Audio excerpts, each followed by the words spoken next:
look directly at the Yeah, yes, okay, please. Cool. All right, we're here with Bianca Pagdanganan, who just shot a 5 under 65.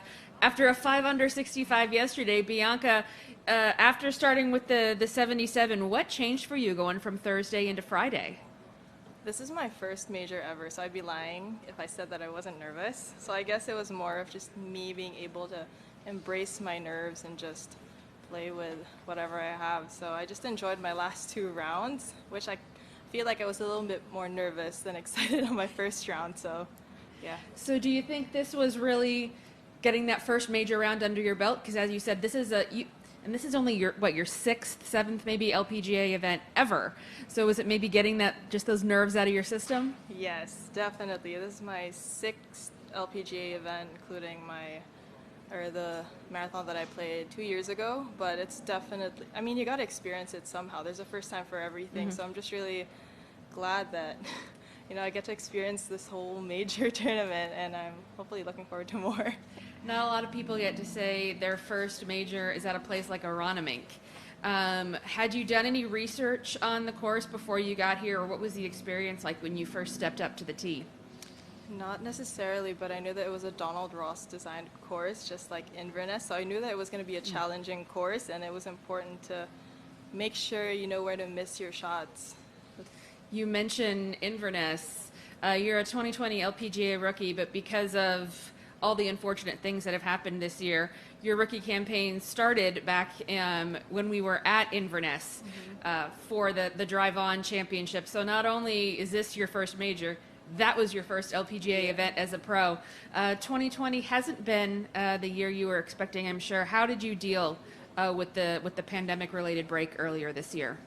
I guess I just had to make the most out of what I had. I mean, I feel like everyone was going through the same thing. It was like no one could really leave the house, so I just tried to maximize my time at home. I set up like a driving range in our backyard. I worked out, just made sure that I was physically and mentally in shape before the first event.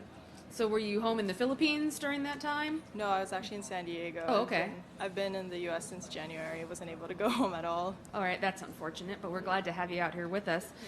Reminder to our friends on Zoom, if you have any questions, raise your hand. We do have some questions here from Jeff. Yeah, what's the sense of accomplishment in playing the last 2 days without a single bogey on the card?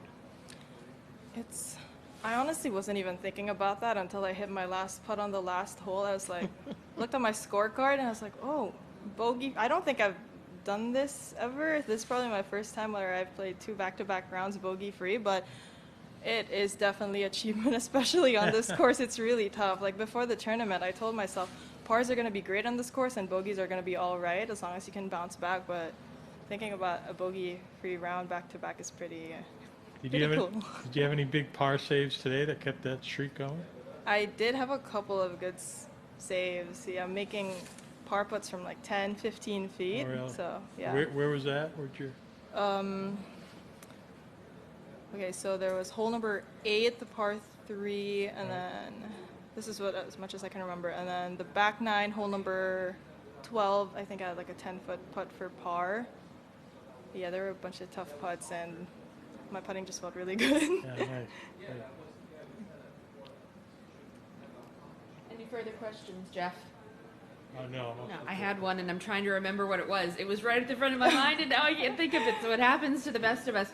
Overall, what has the experience been like for you this week at the KPMG Women's PGA Championship and experiencing your first major? It has definitely been a lot of fun, especially seeing my 2 scores. I'm just really enjoying my time out here. Like I said, this is my first major, and I'm just trying to learn as much as I can, play my best, and I don't know, it's just been pretty surreal being in this incredible golf course. So we'll just see how tomorrow goes. And while you were talking, thankfully my question came back to my mind. You're easily one of the longest players on the tour, and in your few events you've been out here, you're currently leading the tour in driving distance. And everyone we've heard throughout the week has said this is a course where length is going to matter. Do you feel that your length has really helped you so far this week? This week, definitely, especially on some of the longer par 4s. I have longer irons in, which isn't really that bad. So and maybe a few wedges on some of the par 4s. So I definitely say it was an advantage for me this week, but I obviously had to keep it on the fairway, which I kind of struggled with on the first round, but kind of figured it out for my last 2 rounds. Great. We do have a question on Zoom, so I'm going to open up the line. You can just look right into the camera right here. Douglas Maida, you can unmute your line. Thank you very much. Kumusta ka na? Mabuti? Oh. How are you? I'm Congratulations good. on your Congratulations on your back-to-back 65s, Bianca. Thank you. When you're on the tee box at number 9 and number 16, the par 5s, what goes through your mind in terms of how you're going to play those holes and what you'd like to achieve? Honestly, it's definitely the same for every tee shot I've hit. It's just to keep it on the fairway and give myself a chance to hit the green in regulation. I try not to be too aggressive. I feel like that's really important. You can't be too aggressive on this course. I've been playing a little bit more conservative, so I've honestly had the same mindset for every tee shot, and that's just to hit the fairway. That way I have a bigger chance of hitting more greens. Okay. Now, your putting statistics show a big improvement from round 1 to your last couple of rounds. Mm-hmm. Would you attribute that more to your improvement on your putting or a little bit more towards your iron game being sharper and your proximity to the hole being a little bit closer? Well, this year, honestly, I'd say that I've actually been working a lot on my putting, my tempo, and I've seen a huge improvement. Maybe not in the first round, but definitely in my last 2 rounds, they've been pretty good. So I'd say it's both an improvement on my putting and my iron games in the last 2 rounds. So it's a little bit of kind of everything. Good. And lastly, you're in the clubhouse now. You've got some time to think and prepare for tomorrow. What are you going to do now, and how are you going to prepare for tomorrow? Probably gonna practice some putting and hit a few more balls, but I'm probably gonna stick to the same game plan tomorrow. I'm not gonna try to overthink anything, and I think I do better when I don't think at all. So I'm just gonna play my game and just enjoy my last round. All right. Thank you, Douglas. Beth Ann, do you have any questions? Yeah, hi. Hi, Beth. Hi. You said that you battled some nerves earlier in the week. How do you think you're going to handle tomorrow in terms of nerves? What do you do to kind of push that aside? Nerves? I mean, I've just learned how to play with it and embrace it. It's always going to be there. Every time I get nervous, someone used to tell me, like a past coach told me that if you're nervous, then it means something to you. Mm-hmm. So I guess I just have to embrace it and just, I just tell myself that there's a reason why you're here and you're good enough to be out here. Just don't try to do anything spectacular. Just enjoy and play your game. And how have you specifically worked on your tempo and your putting stroke? Any drills, or what in particular have you done?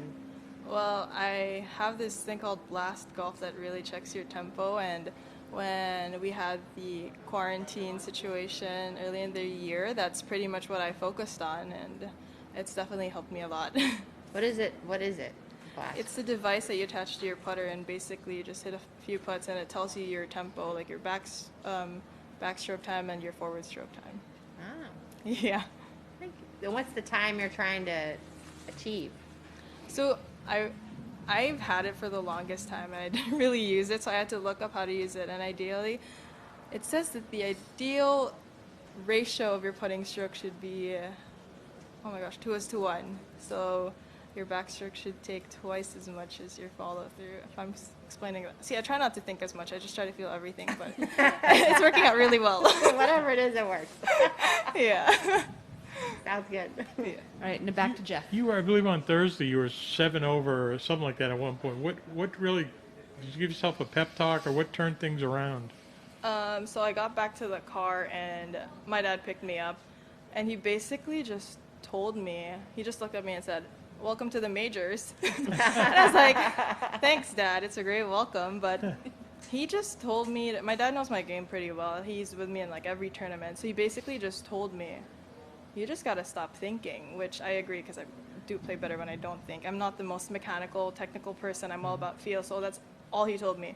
You just got to trust your swing, look at your target, and just get it there. You just don't try to analyze anything else, and that's basically what I've been doing the past 2 rounds, and it's been working really well. What's your dad's first name? Sam. Sam. Yeah, he's right there. Hi, Dad. Hi, Dad. Well, I missed that. Yeah. All right, well, do we have another question here? All right. Thanks so much, Bianca. We'll see you tomorrow. Thank you so much. All right. Don't forget to grab your stuff. Perfect. Thank you.